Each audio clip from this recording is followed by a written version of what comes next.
হযরত ওবায়দুল কাদের।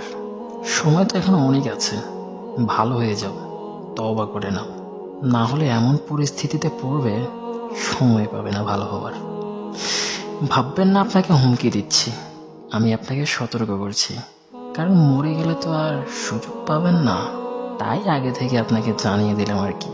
তবে হ্যাঁ, যাওয়ার আগে কিন্তু আমাদের মতো রাজাকারদের কাছ থেকে মাপ নিয়ে যাবেন, নইলে কিন্তু মুগুরের গুঁতো কিন্তু মিস হবে না।